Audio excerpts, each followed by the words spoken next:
Well, good evening, everybody, and thank you for joining us here for the 19th annual Film by Bike Film Festival. All week long, we've been running a series of pre festival events just to give you a little glimpse into the people and the stories behind the scenes here at Film by Bike. Today, we have a great guest joining us on the virtual stage. We've got Rebecca Rusch. She is a professional athlete with a long history in the cycling world, and now she's catapulting that energy, enthusiasm, and notoriety into giving back to the community. So, thank you so much, Rebecca, for joining us this evening. It's so great to have you here. Thanks for having me. It's really fun to talk to you. Well, I'm excited to hear more about the Be Good Foundation and everything that you have coming up and some of your upcoming events. But first, just tell us a little bit about your history as an athlete. Let's see. My history as an athlete has spanned really since, well, I'm an athlete, but I also really call myself an explorer. And if you start there, then it was a little kid in the suburbs of Chicago, camping in the backyard, 10 years old, like asking my mom if I could go camping in the backyard. And I feel like I still have that sort of spirit of exploration and wanting to be outside. And my sports have morphed and kind of helped fuel that exploratory curiosity that I have. And so I have been an athlete since high school, everything from running to whitewater paddling, rock climbing, adventure racing, running, most recently cycling has become kind of my passion and my tool for that exploration. But I've done a lot of sports. I've been a professional athlete for going on 3 decades now, in various different sports with lots of medals and accolades and things like that. But really, I feel like I'm still that kid who wants to go camping in the backyard or see what's around the next corner on my bike. My first bike that I had was a purple Huffy, and luckily, I still have that curiosity and need to explore and need to be in the outdoors. But yeah, I'm mostly a cyclist now. Ultra endurance cycling is kind of my thing.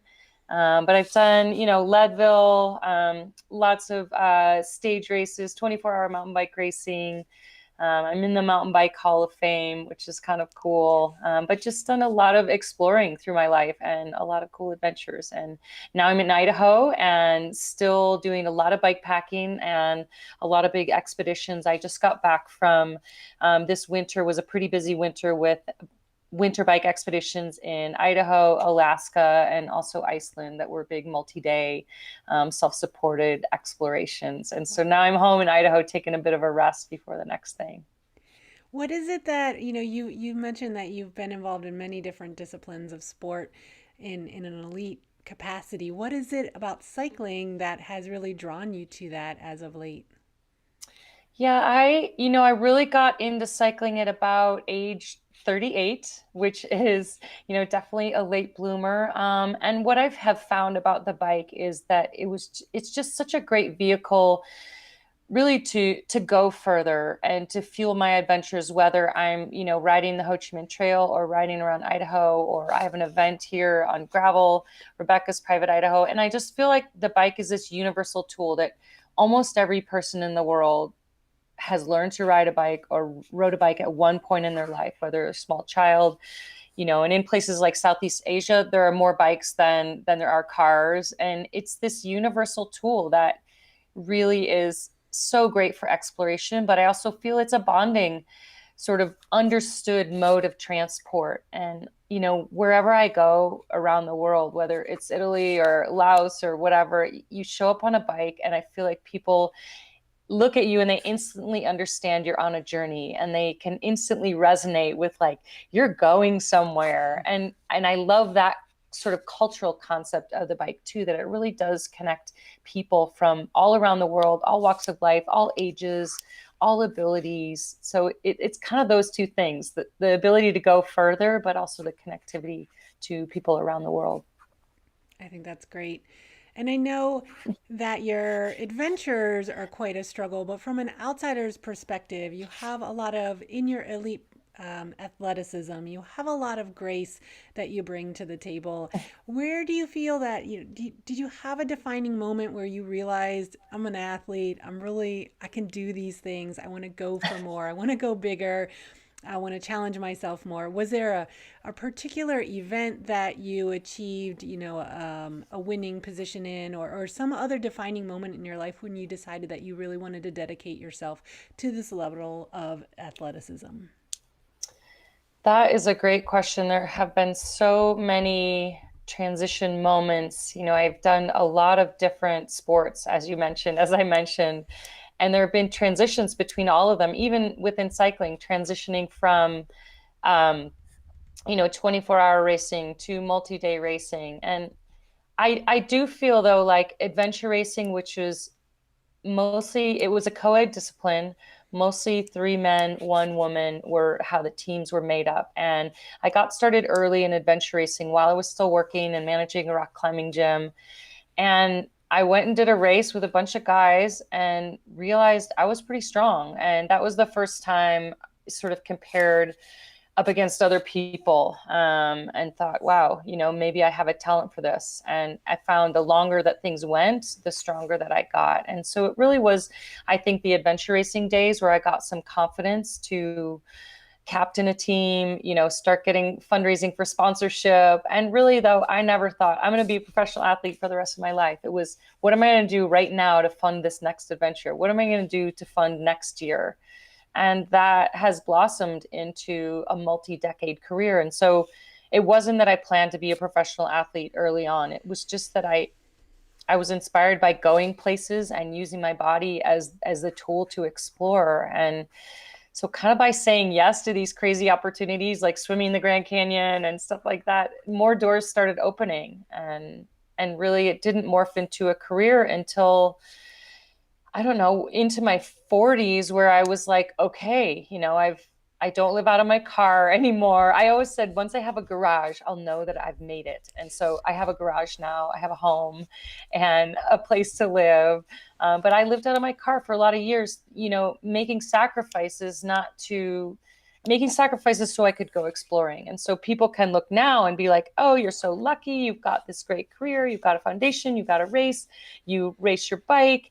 But it was many years of sacrifice and eating ramen noodles and tuna from a can, and not knowing, where my next paycheck would come from, not having health insurance.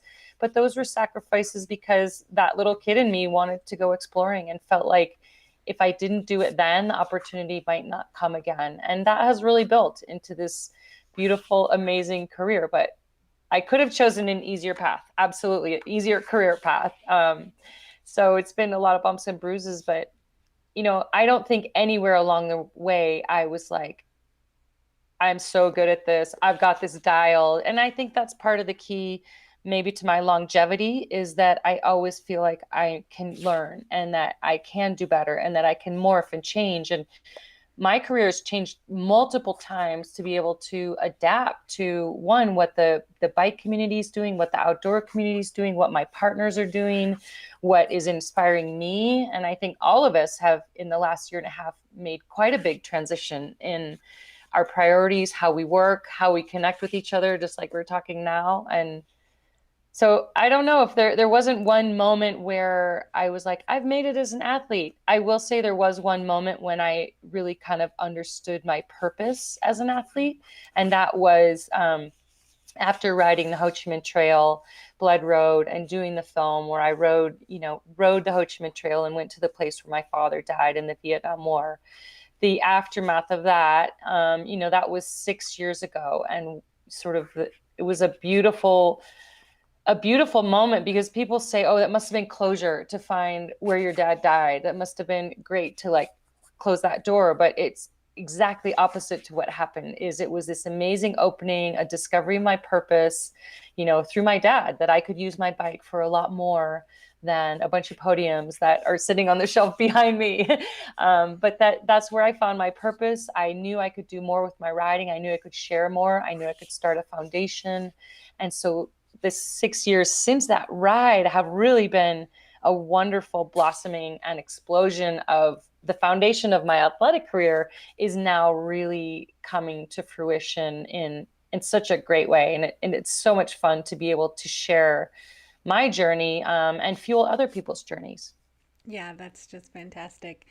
And I feel like from being someone who's in the bicycle culture, I had known your name, but then it was when Rebecca's Private Idaho started to come on the scene that I really understood who you were. And one of the things I just have to say is that it was always in conjunction with these awesomely kind words from people. They would ask me if I knew you, and I thought, no, I'm not a racer. I don't know her, but I've heard of her, I think. Everyone's like, oh, she's so great. She's so nice. Just coming from that place of just kindness. So then when I heard about the Be Good Foundation, I just thought, oh, well, this makes sense. For everything I've heard about this person is that, she has a kindness in conjunction with wanting to compete and do well and all of that comes with that. So I'm curious to hear from you what it's been like to be a public person, to be in the limelight, if you will, to have your name be known by folks all across, well, at this point, all across the world, and to kind of live that public presence. Well, thank you for saying all those really nice things. That's awesome because I also have a reputation of being this hardcore racer and like, all that kind of stuff. And people are multifaceted and we're not one way or the other. But I will say I am an introvert. I ride alone a lot. I spend a lot of time alone. I'm good being alone. I need it for my own sort of grounding and energizing. And so, none of this was because I wanted to be in the public eye or wanted to be on a magazine or anything like that. It really was what I felt was right to do. The bicycle and being outdoors have been a gift for me and a way to understand myself, to connect with community. And so it was just a really obvious, natural progression to share that. And Rebecca's Private Idaho, the gravel ride that I put on, was launched 9 years ago with really the mission to connect people, to celebrate beautiful places, and to ride with purpose. And I'm not inventing anything new. I'm just following what feels right to me. And what's really cool is I find that what feels right to me resonates with a lot of people around the world. They want to be outside, they want to push themselves hard, and they want to feel like they're making a difference and doing something good.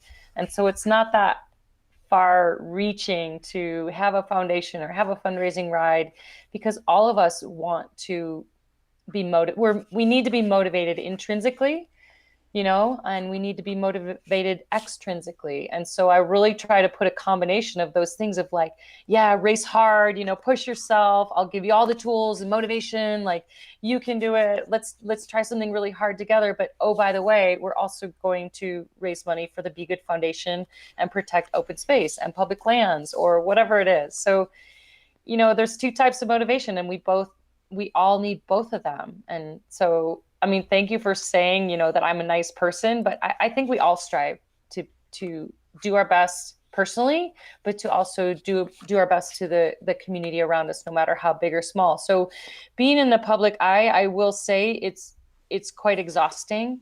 And, Blood Road Film Tour was a very good example of that. The film launched, it's an Emmy Award winning film. It was very personal, and going around and sharing a really personal story with a bunch of strangers and a bunch of people who are coming up and hugging me and having their own tears and their own experience from seeing the film.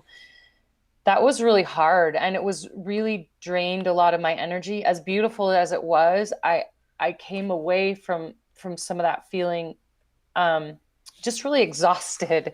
And that lesson was an amazing understanding that I can give of myself. And it's one of my sort of core values, what I call my navigational handrails, is that give equals get.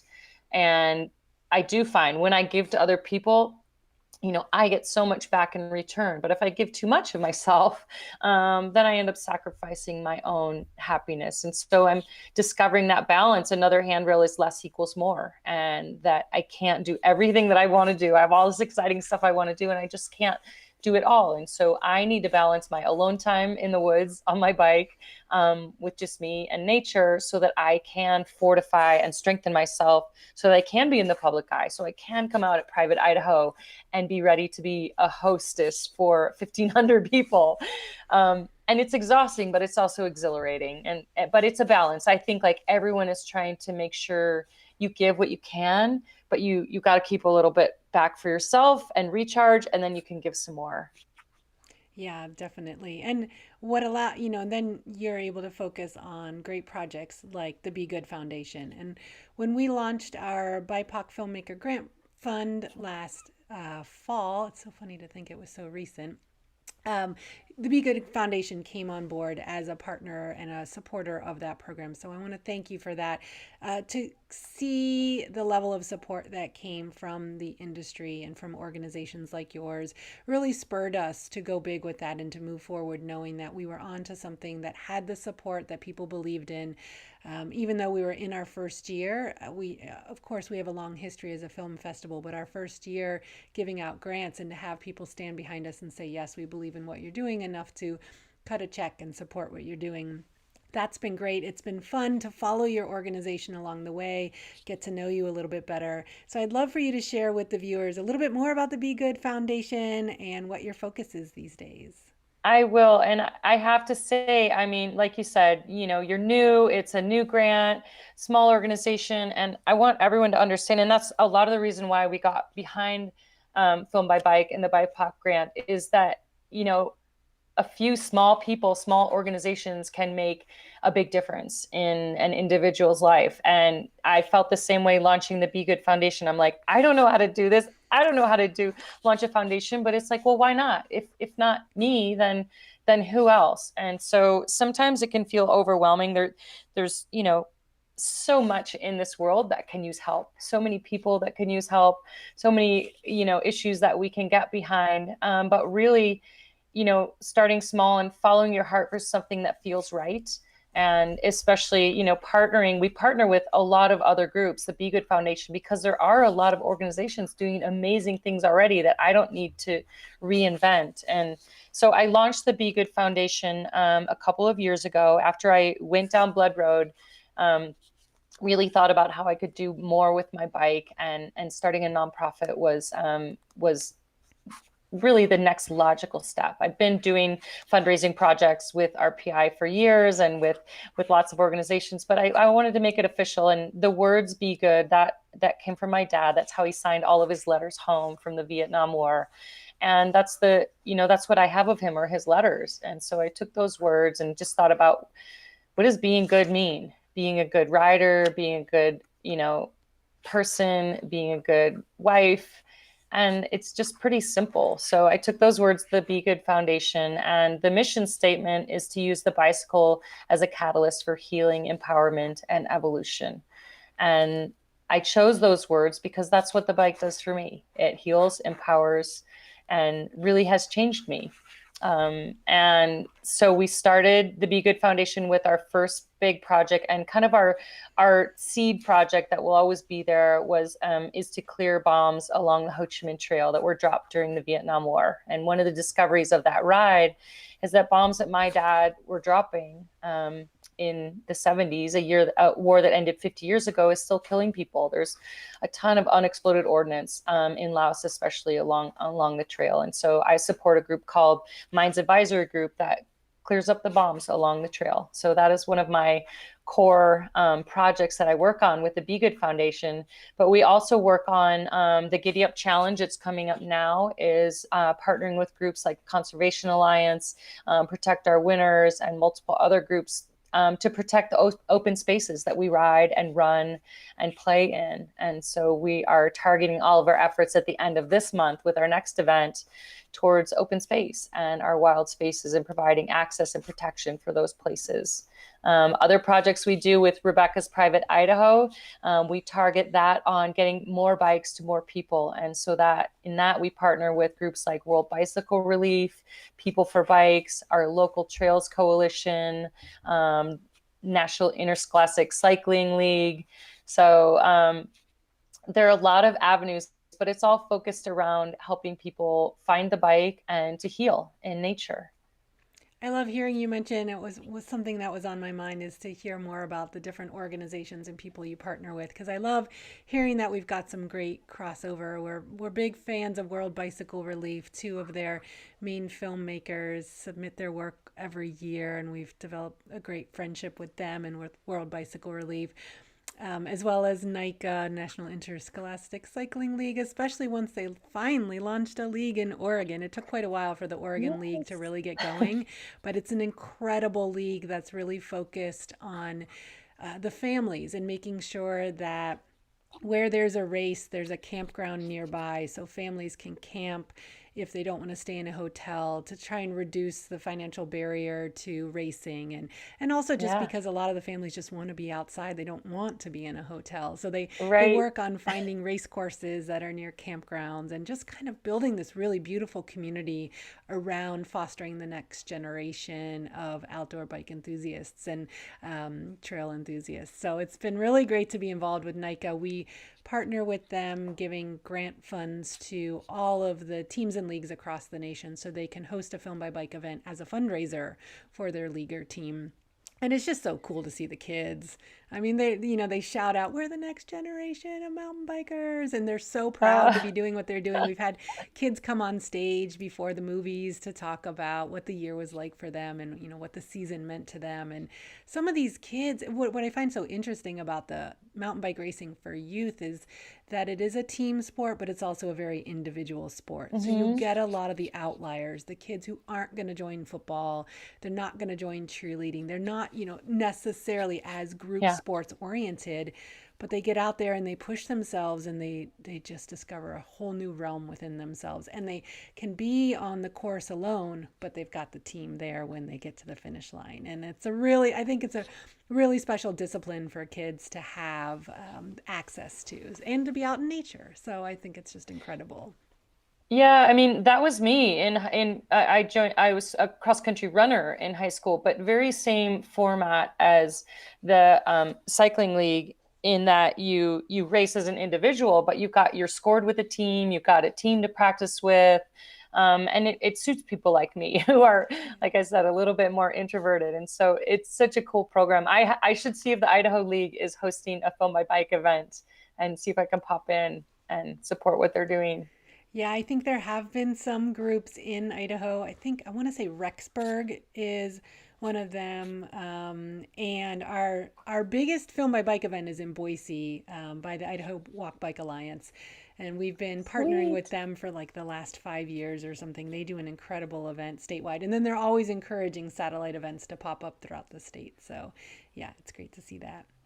Well, tell us a little So bit more cool. about the Giddy Up Challenge and how folks can get involved.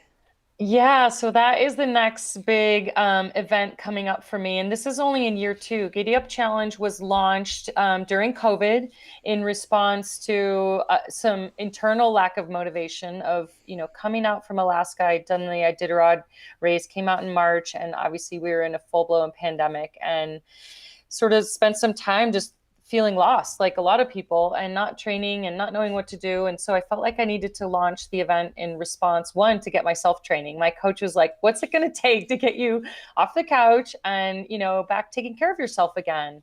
And I said, I need something really big and scary, to train for. And started thinking about what we could do. And so I launched the Giddy Up Challenge as a new platform that really was a remote platform. And I don't call it virtual. A lot of people are saying, oh, it's a virtual event. I don't use that word because it's actually a real event that you execute wherever you are. And so the Giddy Up Challenge is a climbing challenge, elevation challenge that you can do indoors, outdoors, on bike, on foot. Wherever you are, you just need a hill, even if it's a little hill, and you choose an elevation challenge and you go up and down. And it's part of it's called Giddy Up for Good, the Giddy Up Challenge. And you can do everything from, an Everesting challenge, which is what I did last year, climb the, equivalent of Mount Everest, 29,032 feet, or you can do a half Everest, a quarter Everest, or choose your own elevation challenge. And the whole point of it, one, is to personally, get out and set a challenge and a goal for ourselves because we're better humans, we're better performers in life and family and everything else and work when we take care of our physical body. And so it's a personal challenge, but it's also a global challenge to raise money, like I said, for all of the public spaces that we love to ride and run and that we cherish. And so we've partnered with 6 different organizations that work on land access and protecting our wild open spaces. And it operates like any event. You know, we've got a leaderboard, we keep score, but another big part of it is teaching people how to do it. And so I have webinars on the website that are like, how do you plan a route on Garmin Connect? How do I pick my hill? How do I, what nutrition? How do I do it? Repeat elevation thing. I've never done that before. And so I really want to bring people into my world and give them my experience. Well, this is the gear I take. This is the, type of bike I use. This is the running shoes I'm going to be using. And so, as I said, part of my goal is it's to inspire, but also empower and challenge people to get into their own backyards and explore nature. And so the Giddy Up Challenge is Memorial Day weekend. It's the end of May. You can choose any of those 4 days to do your challenge.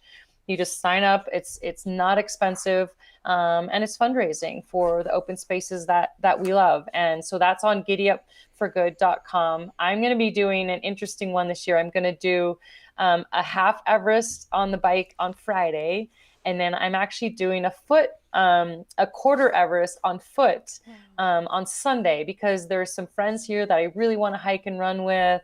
And so I'm mixing up my challenge and doing a little bit of a duathlon, but people can do it however they want. We've got little groups around the country and around the world.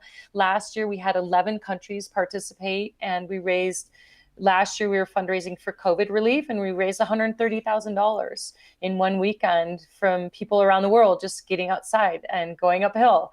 And so we're 2 weeks out, and yeah, if you want to sign up, I would love to have you join me as a team, join my fundraising team. We've got cool jerseys, and really, like I said, it's not a virtual event because we are all connected. We all learned how to connect digitally. And so that weekend, I'm going to be on social media, like bugging you and high-fiving you, and sharing my ride and my runs with you. So I hope you can join me, because it's a really great way to just collectively get out. And last year, I felt so much energy from everybody, even though I was alone on my hill. I didn't need music. I didn't need a podcast. And my ride took me almost 24 hours. I did it on gravel and went up and down this beautiful hill 20 times. But I didn't feel tired. I didn't feel alone, because I really do feel like, the energy comes through, around the world. And the one thing we all have in common is that we stand on this earth, we're on the ground, we put our feet or our bike tires on the ground, and everyone is touching the ground everywhere around the world. And so there is a connectivity that I think is really important to do group events like this, and to feel like you are taking control of doing good in the world. So that's the Giddy Up Challenge. I'm pretty excited about it. It's in a couple of weeks, so I hope you'll join me.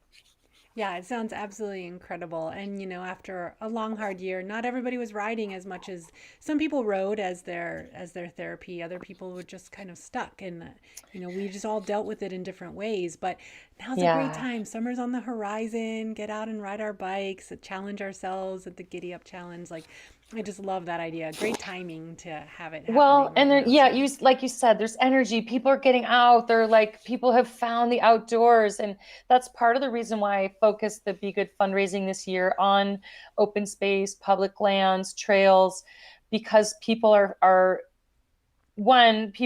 finding the trails again, but there's also a lot of new people who are coming to the outdoors, who've discovered hiking and biking. And so, I feel like we can see it in the bike industry. There's a lot of new people out there. And so protecting our spaces and educating everyone and making sure there's access for us all in nature is something that's really important to me. So that's what we're fundraising for this year at the end of this month.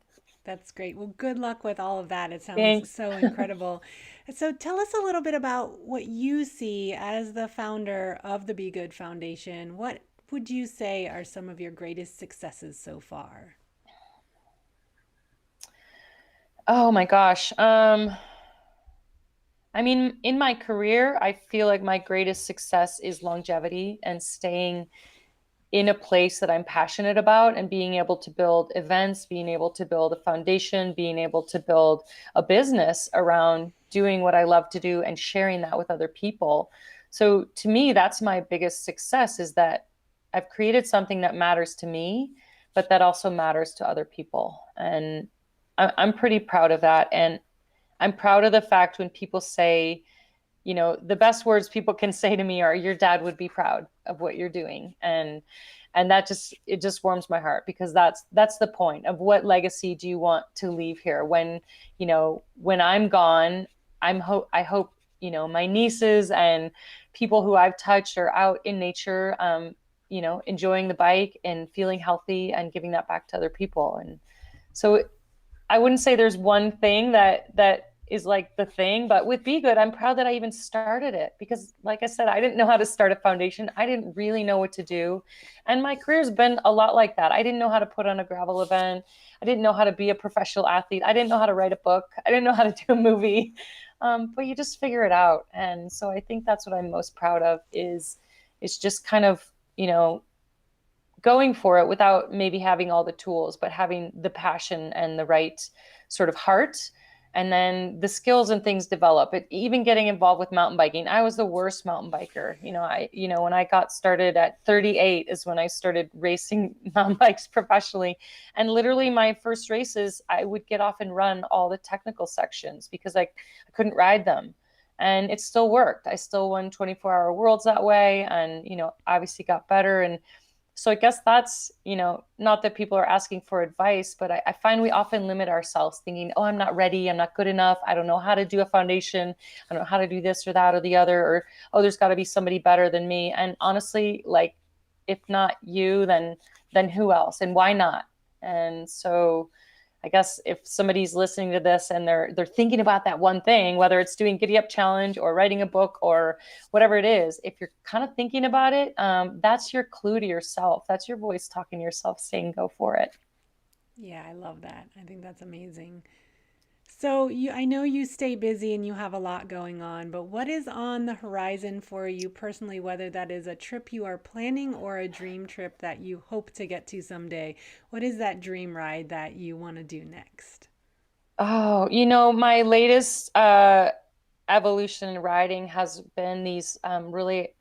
I've stopped calling myself an athlete this winter, and I'm starting to call myself an explorer, because I feel like the most recent iteration are these winter bike expeditions, these big bike expeditions. And I really feel like that cold weather expedition was a place that I was afraid to go. And it was a kind of a last frontier for me. And I've spent the last few years honing my skills on the Iditarod Trail, and then most recently doing an Icelandic crossing of the whole country in winter. And I had my best performances of my life this winter, and that's pretty exciting. And I'm 52.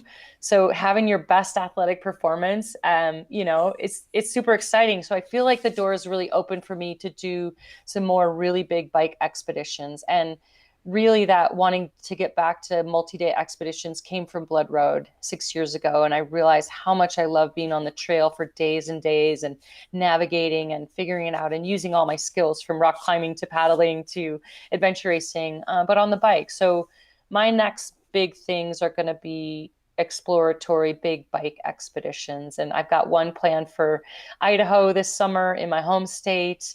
And I know I'll be doing some more winter expeditions, but that's where my heart and soul is right now, is on these big expeditions. And I feel like there's such great ways to tell stories and share inspiration with other people. Not everybody's going to ride the Iditarod Trail or bike across Iceland, but I've been making a point of trying to film these things and capture footage so that I can bring that home and share with people, and share the beauty of nature and the inspiration of being out there. Not that you're going to go ride Iceland, but if you can see that and see what it was like, that's going to inspire your next adventure and your next journey. So I'm going to be going big in the next number of years here. That's amazing. And we hope to see some of that on the screen as well. The one thing our audience always says is that the Film by Bike films of people out adventuring in nature always inspire them to do more on their bike, whether that means get out and ride more frequently in their own neighborhood or go on a big adventure That's so outside the cool. area. So it's just priceless to get that footage and to be able to see those adventures that not every one of us will ever be able to go on, but we can live vicariously through you when you capture that footage. So Well, we look Iceland forward film to is seeing in the some. making. Yeah, Chris Burkhart was on the ride with me. He's a well-known photographer, and also Angus Morton, who's a filmmaker. So Great. they're working on a film that hopefully be released this fall. So we'll make sure you know about it and can see it. And the whole idea of the film is yeah, show the beauty of Iceland, but also really to try to dive into the internal exploration that you're having as an expedition or an endurance cyclist. You know, what's going on in the heart and the mind while you're riding through these landscapes. Oh, it sounds incredible. I look forward to seeing that. Well, Rebecca Rusch, thank you so much for joining us this evening to talk more about the Be Good Foundation. The Be Good Foundation is a supporter of our BIPOC Filmmaker Grant Fund that is helping Black, Indigenous, and all people of color tell their bicycle stories. If you're interested in supporting this grant fund, it is a crowd-funded program, and you can find more information about that on our website. We also interviewed all of our BIPOC filmmakers in the grant fund. All of the award recipients joined us on Sunday night. So that's free and available on YouTube. You can find out more about the films that we're funding and how that production is going for them. And I gotta say, if you haven't seen it yet, their production's all going great and the films are incredible. We can't wait to see those in 2022. So, Rebecca, thank you for being a part of the change that we're making possible by supporting that program. But also, thank you so much for the change that you're bringing to the world, to the outdoors sphere with your Be Good Foundation. It's so necessary and it's so inspiring to see folks like you who have a platform and have this stage available to be making change happen. So thank you. Oh, I can't wait to see all these films. Yeah, you just got me really excited too. That's great. Well, best of luck to you at the Giddy Up Challenge and everything that you have planned for this summer. It was so great to talk with you today. Thanks. Be good. Okay, thank you.